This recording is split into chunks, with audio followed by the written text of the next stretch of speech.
नमस्कार सभी को। अपने चल रहा था ब्रिटिश कालीन भारत में शिक्षा का विकास, और पिछले दो तीन वीडियो में हम इस टॉपिक पर काफ़ी बातें कर चुके हैं। आज का जो अपना टॉपिक है उसको अपने आगे बढ़ाते हैं, और आज अपनी बात करेंगे भारतीयों द्वारा आधुनिक शिक्षण संस्थानों की जो स्थापना की गई उसके बारे में। भारतीयों द्वारा स्थापित आधुनिक शिक्षण संस्थान, आधुनिक शिक्षण संस्थान, क्योंकि इस काल में कुछ प्रगतिशील भारतीय भी थे जिन्होंने शिक्षा में अपना महत्वपूर्ण योगदान दिया था। हालांकि इसमें से कुछ अंग्रेजों को भी शामिल करके संस्थाओं की स्थापना की गई। तो भारतीयों में अगर हम बात करें तो सबसे पहला जो नाम आता है वो है राजा राम मोहन राय का। पहला नाम है राजा राम मोहन राय। राजा राम मोहन राय, और इनका जो टाइम पीरियड था वो था 1772 से 1833। 1833 ब्रिस्टन इंग्लैंड में इनकी डेथ हो गई थी, जब अकबर सेकंड की जो पेंशन थी उसको बढ़ाने के लिए वहाँ सम्राट के पास उनकी एप्लीकेशन लेके गए थे। 1772 में इनका जन्म हुआ था। राजा राम मोहन राय को भारतीय नव जागरण का अग्रदूत भी कहा जाता है। भारतीय नव जागरण का अग्रदूत।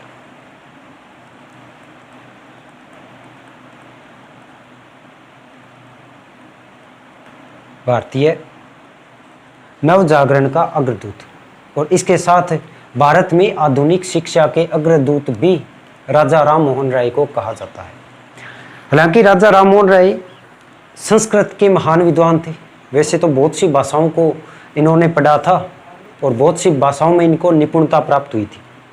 संस्कृत के विद्वान थे, लेकिन इन्होंने अंग्रेजी शिक्षा का भी समर्थन किया था, क्योंकि ये मानते थे कि जो पाश्चात्य विज्ञान और जो पाश्चात्य साहित्य है उसका अगर भारत में अध्ययन करना है या आधुनिक विज्ञान को अगर अपने को सीखना है तो उसके लिए अंग्रेजी भाषा जानना बेहद ज़रूरी है।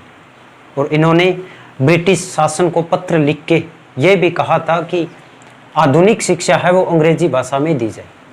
अंग्रेजी भाषा के भी समर्थक थे और स्त्री शिक्षा के भी समर्थक थे। तो भारत में जिस समय ब्रिटिश शासन था और जब ये विचार चल रहा था कि भारत में शिक्षा का माध्यम हिंदी रखा जाए या अंग्रेजी रखा जाए, तब इन्होंने अंग्रेजी शिक्षा का समर्थन किया था। इनके द्वारा भी कुछ संस्थाओं की स्थापना की गई, जैसे इन्होंने 1817 में एक हिंदू कॉलेज की स्थापना की थी। 1817 हिंदू कॉलेज,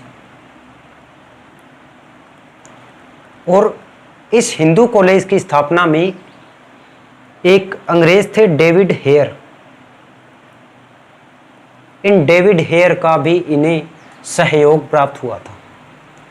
और इस हिंदू कॉलेज में, हालांकि जैसा कि इन्होंने माना था कि पाश्चात्य विज्ञान और पाश्चात्य साहित्य की अगर शिक्षा देनी है तो अंग्रेजी भाषा में दी जाए, तो इन्होंने इस हिंदू कॉलेज के सिलेबस में भी विज्ञान को ज़्यादा महत्व दिया था। और ये जो संस्था थी ये धर्मनिरपेक्ष संस्था थी, क्योंकि डेविड हेयर भी कहीं न कहीं शिक्षा में धर्म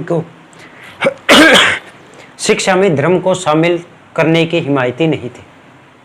पूरी तरह से ये एक धर्मनिरपेक्ष संस्था थी, हिंदू कॉलेज।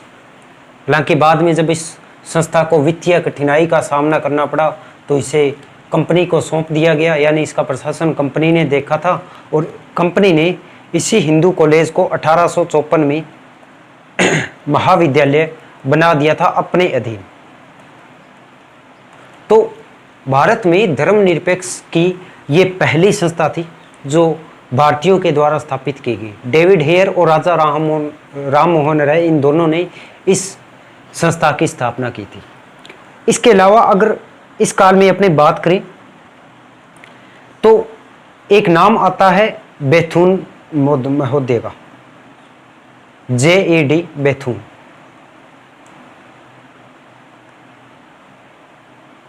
और बेथून का नाम है, ये महिला शिक्षा में ज़्यादा लिया जाता है। इन्होंने बालिकाओं की शिक्षा के लिए प्रयास किया था, बालिकाओं की शिक्षा हेतु, और इन्होंने बालिकाओं की शिक्षा के लिए विद्यालय भी स्थापित करवाए थे। हालांकि जब बेथून का देहांत हो गया, जैसे इन्होंने 1849 में बालिकाओं की शिक्षा के लिए एक विद्यालय स्थापित किया था, और जब बेथून का देहांत हो गया तब इस विद्यालय का प्रबंधन है वो डलहौजी ने ले लिया था, और ये भारत में स्त्री शिक्षा का प्रमुख केंद्र भी बन गया था। तो पहले राजा राम मोहन राय के द्वारा प्रयास किया गया, इसके बाद बेथून के द्वारा भी शिक्षा में प्रयास किया गया। शिक्षा में अगर देखें तो सबसे महत्वपूर्ण जो है वो है 1813 का चार्टर एक्ट।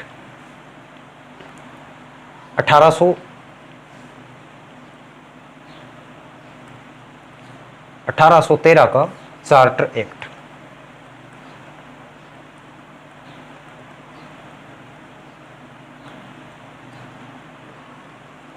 और इस चार्टर एक्ट के द्वारा पहली बार भारत में शिक्षा पर 1 लाख रुपए खर्च होने का प्रावधान भी रखा गया।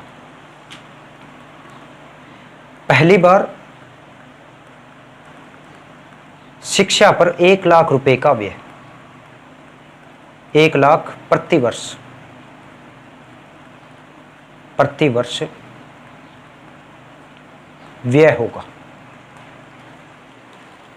इस चार्टर एक्ट के द्वारा पहली बार सरकार ने शिक्षा को अपने हाथ में लिया था, या यो कहीं कि शिक्षा के लिए अपना उत्तरदायित्व भी समझा था। 1813 के चार्टर एक्ट में शिक्षा पर जब 1 लाख रुपए व्यय होने की घोषणा हो गई तो ये नीति भी अस्पष्ट थी, क्योंकि इसमें कहीं भी इस धारा की व्याख्या नहीं की गई कि शिक्षा का माध्यम क्या रखा जाएगा या शिक्षा किस प्रकार दी जाएगी, शिक्षा के लिए कौन सी योजनाएं होगी। तो ये एक इस समय बहुत बड़ी समस्या हो गई थी, क्योंकि शिक्षा का आधार क्या हुआ, कोई योजना नहीं, और ना ही शिक्षा का माध्यम तय हुआ, क्योंकि भारत की देसी भाषा है वो हिंदी मान सकते हैं, फारसी, अरबी, उर्दू, और दूसरी ओर अंग्रेजों की जो भाषा थी वो थी अंग्रेजी। तो इस चार्टर एक्ट के बाद ये सबसे बड़ी समस्या थी कि भारत में शिक्षा का प्रसार किस भाषा के माध्यम से किया जाएगा। और इस समय भारत में 2 दल बन चुके थे, और इन दोनों को अलग अलग इनके विचार थे कि भारत में शिक्षा का प्रसार कैसे किया जाए। पहला जो मत था, पहला मत ये मानता है कि जन साधारण तक शिक्षा का प्रसार हो, जन साधारण तक शिक्षा का प्रसार हो, यानी प्रत्यक्ष रूप से सरकार आम जनता के लिए शिक्षा संबंधी कार्य करे, शिक्षा का अधिकाधिक प्रसार करे। और इसी में एक दूसरा मत भी था। दूसरा मत ये मानता था कि शिक्षा है वो केवल उच्च वर्ग को दी जाए, केवल उच्च वर्ग को दी जाए, और इसी उच्च वर्ग से शिक्षा का प्रवाह है निम्न वर्ग की ओर होगा। उच्च वर्ग शिक्षित होगा, ये उच्च वर्ग अपने से निम्न वर्ग को शिक्षा देगा, और ये निम्न वर्ग है ये अपने से निम्न वर्ग को शिक्षा देगा। तो शिक्षा का प्रवाह है ऊपर से लेकर नीचे तक आएगा। ये जो दूसरा वर्ग था जो चाहता था कि शिक्षा उच्च वर्ग से निम्न वर्ग की ओर आए, इसी के द्वारा जो सिद्धांत प्रतिपादित हुआ, इस सिद्धांत को कहा गया अधोमुखी निस्यंदन का सिद्धांत। अधोमुखी निस्यंदन का सिद्धांत।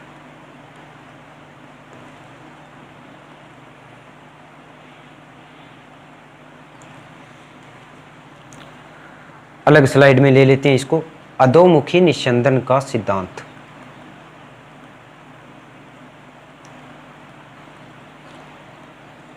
अधोमुखी निस्यंदन का सिद्धांत। और इसे अपना भी लिया था। अधोमुखी निस्यंदन के सिद्धांत की अगर बात करें तो इसके जो प्रतिपादक थे, इसके प्रतिपादक थे मैकाले। इसके प्रतिपादक मैकाले था। कब आया, क्यों आया, किसने क्या किया, इसके बारे में विस्तार से अपने आगे बात करें। और इस अधोमुखी निस्यंदन के सिद्धांत की जो घोषणा है वो घोषणा ऑकलैंड के द्वारा की गई। अधोमुखी निस्यंदन का सिद्धांत, मैकाले इसका प्रतिपादक था और घोषणा ऑकलैंड ने कर दी। इस सिद्धांत के अनुसार शिक्षा केवल उच्च वर्ग को दी जाएगी, केवल उच्च वर्ग को। उच्च वर्ग से निम्न वर्ग को शिक्षा प्राप्त होगी और ये जो शिक्षा है ये छन छन कर आएगी, छन छन कर निम्न वर्ग तक शिक्षा आएगी। और इस अधोमुखी निस्यंदन के सिद्धांत को जब अपना लिया तब एक बड़ी और समस्या आ गई। वो समस्या थी कि भारत में शिक्षा का प्रसार किस माध्यम के द्वारा किया जाएगा। पहले में यह समस्या थी कि शिक्षा किस प्रकार लोगों को दी जाए, दूसरा इस शिक्षा का माध्यम क्या रखा जाएगा। तो इस शिक्षा के माध्यम के लिए भी भारत में इस समय दो दल बन चुके थे। शिक्षा का माध्यम,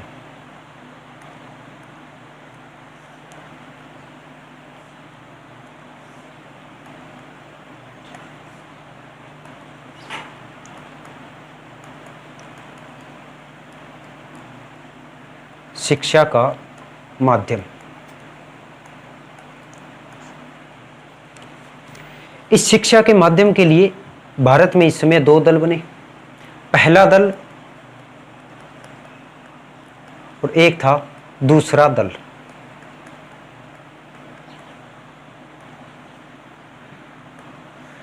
पहला जो दल था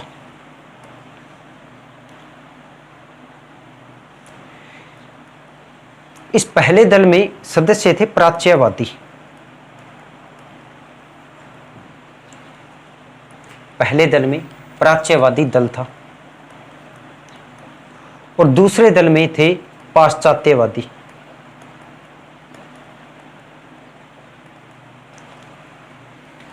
पहले दल में प्राच्यवादी, दूसरे दल में पाश्चात्यवादी। अब प्राच्यवादी थे, ये भारत के साहित्य और भारत की संस्कृति से बहुत ज़्यादा प्रभावित थे और ये चाहते थे कि अतीतकालीन भारत में जिस प्रकार की शिक्षा थी या जो मातृभाषा थी शिक्षा की, उसी मातृभाषा को अपना लिया जाए। दूसरी ओर पाश्चात्यवादी वो लोग थे जो भारत में अंग्रेजी शिक्षा का या पाश्चात्य संस्कृति का प्रसार करना चाहते थे। दोनों ही दलों का प्रभाव था, ऐसा नहीं था कि एक दल कमज़ोर था, दोनों अपनी अपनी जगह बिल्कुल सही थे। तो इस शिक्षा के माध्यम के लिए एक समिति का गठन किया गया और इस समिति में कुल 10 सदस्य थे। कुल 10 सदस्य इस समिति में शामिल थे और इन 10 सदस्यों के दो दल थे। कौन कौन से? पहला प्राच्यवादी दल और दूसरा पाश्चात्यवादी दल। तो दोनों ही दलों में ऐसी होड़ मच गई। प्राच्यवादी दल कह रहा था कि शिक्षा का माध्यम है वो देसी भाषा रखी जाए, भारत की जो मातृभाषा है उसी में शिक्षा दी जाए। और जो पाश्चात्यवादी था वो चाहता था कि शिक्षा का माध्यम अंग्रेजी भाषा रखा जाए, क्योंकि इन्होंने तो अपनी संस्कृति का प्रसार करना था। अपने पहले भी बात की थी कि इन ब्रिटिशों की ये सोच थी कि अगर किसी देश को अधिक समय तक गुलाम बनाए रखना है तो उसकी साहित्य और संस्कृति का विनाश कर दिया जाए और अपनी साहित्य संस्कृति को वहाँ पर थोप दिया जाए। तो अंग्रेजी भाषा के प्रचार का ये सबसे पहला कारण था कि लोगों को अंग्रेजी संस्कृति, पाश्चात्य संस्कृति का सबसे ज़्यादा उनको आदत पड़ जाए। क्योंकि आगे अपने बात करेंगे कि आर्थिक कारणों से भी अंग्रेजी शिक्षा का प्रसार वो करना चाहते थे। तो ये जब दो दल बन गए, इन दलों के कुछ सदस्य भी थे। जैसे इस प्राच्यवादी दल में एक सदस्य था H.T. प्रिंसेप और दूसरा था एक विल्सन।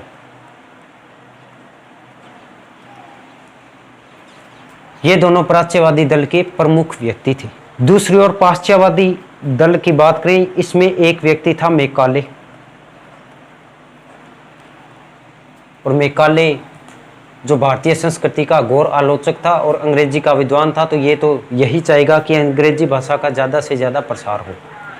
इसी का एक सहयोगी था मुनरो, और इसी का एक सहयोगी था एली फिंस्टन। एली फिंस्टन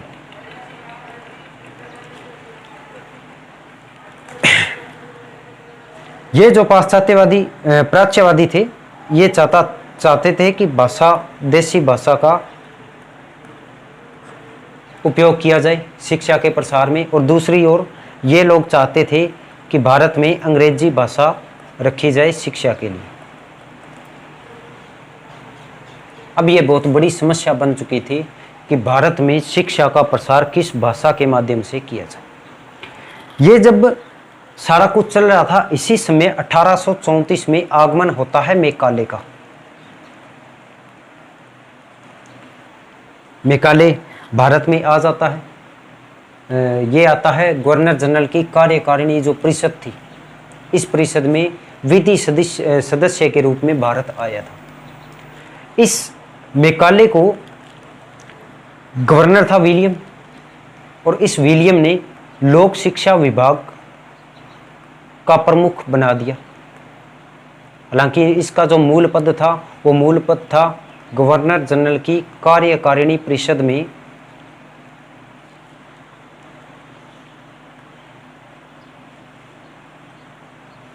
गवर्नर जनरल की कार्यकारिणी परिषद, और इस परिषद में विधि सदस्य के रूप में।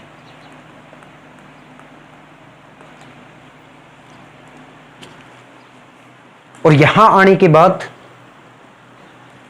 बंगाल की जो लोक शिक्षा समिति थी, इसका प्रधान भी इसी मैकाले को बना दिया गया। अब मैकाले भारतीय भाषा और भारतीय संस्कृति का घोर आलोचक था। विलियम बेंटिक इस समय गवर्नर जनरल था, और जब ये प्राच्यवादी और पाश्चात्यवादी ये संघर्ष आपस में छिड़ा हुआ था, उसी समय विलियम बेंटिक ने इस मैकाले को एक आदेश दिया कि आप 1813 के चार्टर एक्ट की उस धारा की व्याख्या करो जिसमें लिखा गया है कि 1 लाख रुपए भारतीय शिक्षा के लिए व्यय होगा। इस धारा की व्याख्या के लिए मैकाले को नियुक्त किया गया। मैकाले अंग्रेजी का विद्वान था और अंग्रेजी भाषा का समर्थक था। तो मैकाले ने 2 फरवरी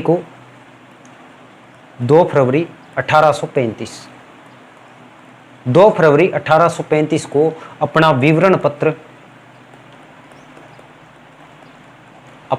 पत्र बेंटिक को सौंप दिया, जिसमें 1813 के चार्टर एक्ट की जो धारा थी शिक्षा पर व्यय करने की, उस धारा की व्याख्या की गई। हालांकि अंग्रेजी भाषा का समर्थक था, तो जाहिर सी बात है ये अपने हिसाब से ही उस धारा की व्याख्या करेगा। इसने व्याख्या कर दी। अब मैकाले का जो विवरण पत्र था, इसी विवरण पत्र के आधार पर 7 मार्च 1835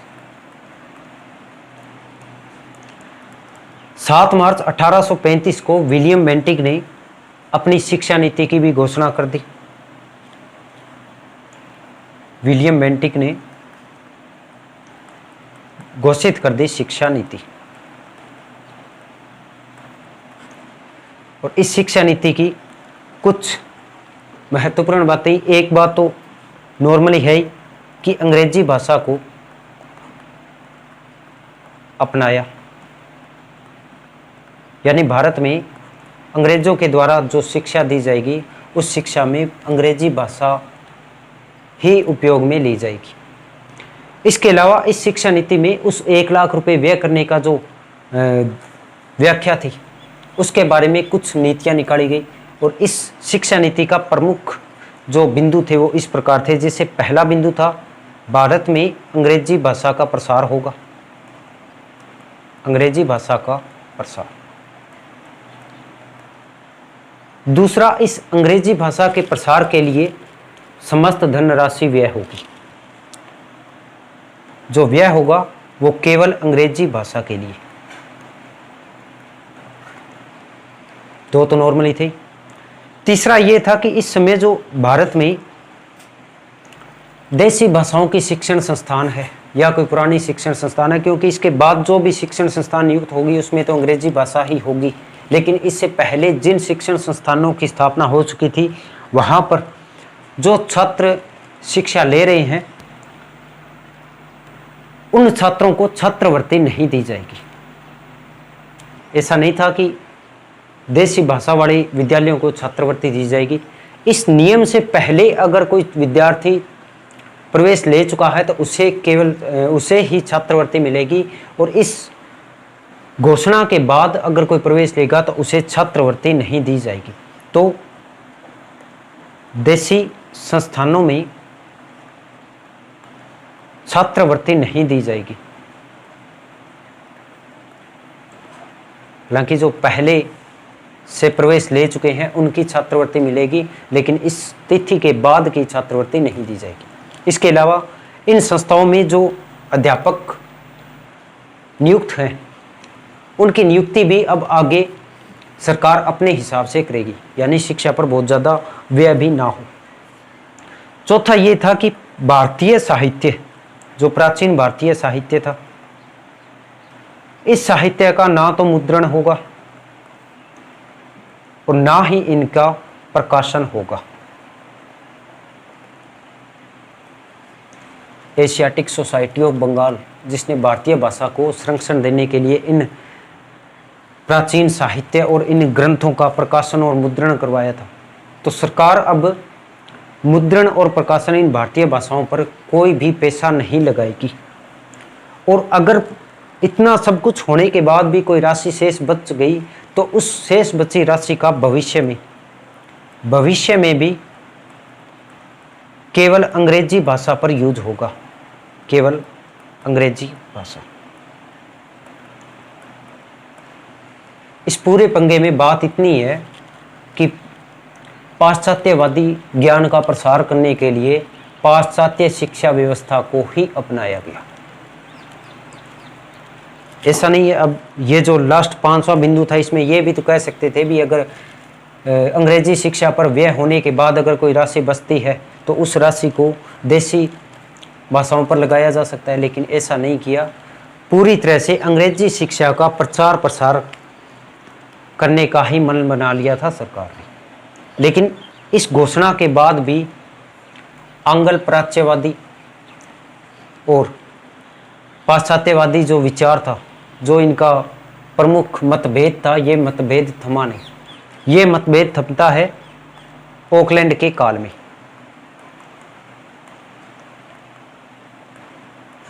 ऑकलैंड के काल में प्राच्य पाश्चात्य विवाद का अंत हुआ। विवाद का अंत, और ये विवाद का अंत होता है 1839 में। इस विवाद के द्वारा हालांकि ब्रिटिश जो राजकोष था उस पर थोड़ा प्रभाव पड़ा, लेकिन इस प्रभाव को अनदेखा करके इस विवाद का अंत किया गया। प्रमुख बिंदु इस प्रकार थे, जैसे उसमें क्या था, अंग्रेजी भाषा में शिक्षा दी जाएगी, वो इसी में रखी गई। दूसरा उसमें था कि प्राचीन साहित्य के मुद्रण और प्रकाशन पर पैसा खर्च नहीं किया जाएगा, लेकिन इसमें यह कहा गया कि एक निश्चित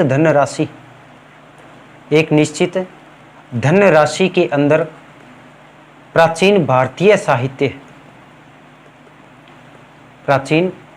साहित्य का मुद्रण भी होगा और इसका प्रकाशन भी होगा, लेकिन ये होगा एक निश्चित धनराशि के अंदर ही, ऐसा नहीं है कि बहुत ज़्यादा होगा।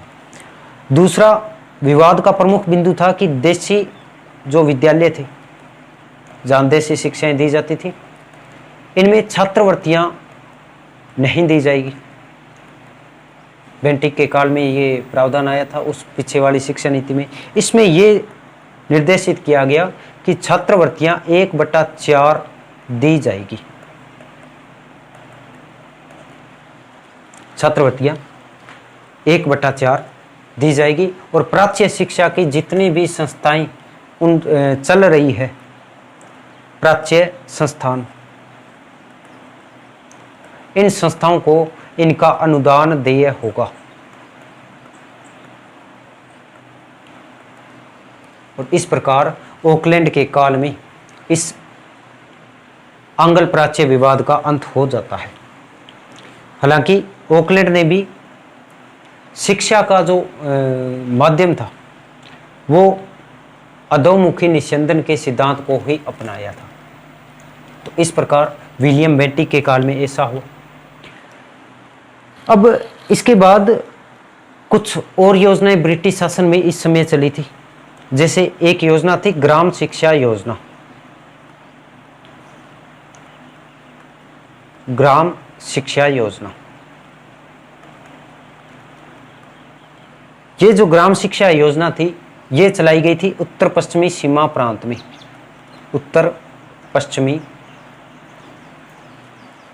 सीमा प्रांत में। और ये चली थी 1843 से लेके और 53 तक। और ये योजना मुख्यतः जेम्स थॉमसन ने इसे मूर्त रूप दिया था। और इसके द्वारा जो प्राथमिक विद्यालय थे, इन प्राथमिक विद्यालयों में देसी भाषा में शिक्षा दी गई। जिस समय अंग्रेजी शिक्षा का प्रचार प्रसार हो रहा था उसी समय उत्तरी पश्चिमी सीमा प्रांत में ग्राम शिक्षा योजना के द्वारा देसी शिक्षा का प्रसार हो रहा था। अब इससे क्या हुआ कि अंग्रेजी भाषा के जो छोटे छोटे स्कूल थे और जहां बच्चों की संख्या कम थी उनको बंद करके अंग्रेजी शिक्षा केवल कॉलेजों तक ही सीमित कर दी थी। ठीक है। इसके बाद कुछ संस्थाओं की स्थापना होगी, कुछ विश्वविद्यालयों की स्थापना होगी। तो उनको अपने यहाँ ऐसे नहीं पीपीटी के माध्यम से पढ़ेंगे, तो अपनी नेक्स्ट वीडियो में इसके बाद से शुरू करेंगे कि इस काल में अंग्रेजी शिक्षा में क्या प्रसार हुआ या भारत में किन किन शिक्षण संस्थानों की स्थापना होती है। तो आज इस वीडियो के लिए इतना ही। धन्यवाद। और चैनल को शेयर और सब्सक्राइब ज़रूर करें। और ये पीपीटी या अदर जो भी नोट्स चाहिए उसके लिए अपने टेलीग्राम ग्रुप का लिंक इस डिस्क्रिप्शन में आपको मिल जाएगा। इसके अलावा हिस्ट्री का पेड कोर्स भी शुरू किया गया है जिसमें संपूर्ण इतिहास आपको करवाया जाएगा और बिल्कुल ही नॉर्मल फीस में। फिलहाल जो फीस है वो फीस मात्र 700 रुपये संपूर्ण कोर्स की रखी गई है, 700 रुपये। इसके अलावा हिस्ट्री के लिए और जीके के लिए एक टेस्ट सीरीज भी रखी गई है। इस टेस्ट सीरीज का प्राइस मात्र 300 रुपये। तो अगर आप पेड कोर्स ज्वाइन करना चाहते हैं या टेस्ट सीरीज ज्वाइन करना चाहते हैं तो आप दिए गए नंबर पर मैसेज कर सकते हैं। ठीक है। धन्यवाद।